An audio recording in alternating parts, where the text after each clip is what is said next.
यह बात तब की है जब मैं 10वीं कक्षा में हुआ करती थी। उस वक्त मैं थोड़ी नासमझ थी, समझ नहीं पाती थी कि क्या गलत है और क्या सही।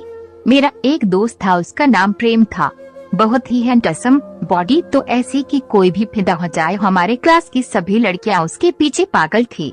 हम दोनों एक ही क्लास में थे। मेरी उससे ज्यादा बात नहीं हुई थी कभी।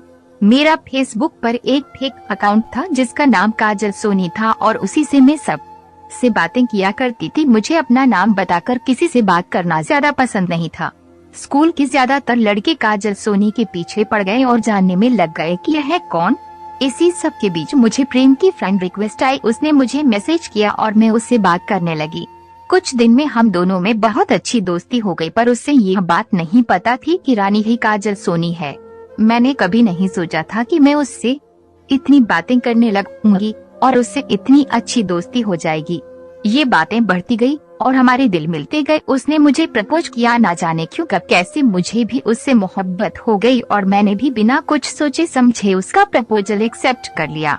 मानो ये मोहब्बत बढ़ती गई, न खाने का होश न पीने का, हर वक्त उसके ख्यालों में खोना तो जैसे मेरा काम बन गया था। कुछ दिन बाद मेरे मन में ये बात आने लगी कि वो काजल सोनी से प्यार करता है, ना कि रानी से। मेरा मन घबराने लगा और दिन रात यही सोचने लगी कि उससे सारी सच्चाई कैसे बताऊं। इसलिए मैंने उससे बातें बहुत कम कर दी। उससे भी अब थोड़ा शक होने लगा क्योंकि मैं अपने रियल अकाउंट से भी उससे बातें करती थी।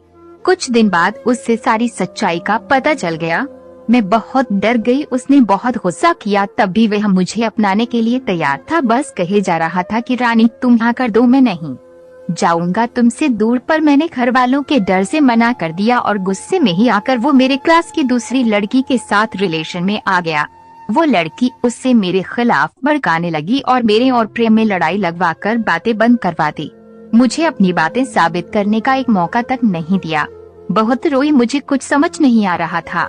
उस वक्त मैंने उसे उसके हाल पर छोड़ना ही सही समझा और उससे भूलने की कोशिश करने लगी। उसके लिए मैंने अपना स्कूल भी बदल दिया। मेरा दिल जैसे टूट सा गया। मुझे अपनी गलती भी साफ नजर आ रही थी। ये जो कुछ भी हुआ था वो मेरी ही वजह से हुआ। उसका मुझसे दूर जाना भी जायज था, पर बस एक सवाल था कि क्या वो मेरा इंतजार भी नहीं कर सकता था। मैं बस खुद को कोसती रही कि धोखा दिया था मैंने उससे। उस बात को 4 साल हो गए। उसके बिना रहने की आदत तो पड़ गई थी मुझे, पर रातें मेरे उसकी यादों के साथ गुजरती थी।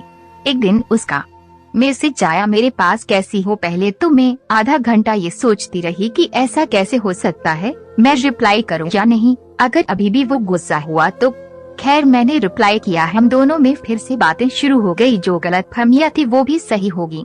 इस बार मैं रानी थी और वो प्रेम, ना कोई झूठ ना कोई धोखा, बस मैं और वो। हम दोनों मिलने लगे, बातें बढ़ी और हमने शादी का फैसला किया।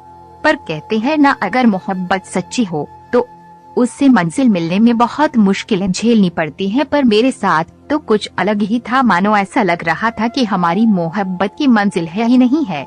उसकी एक कार एक्सीडेंट में मौत हो गई और मोहब्बत हमारी अधूरी रह गई। मैं अंदर से टूट गई, मेरी जिंदगी ही उजड़ गई।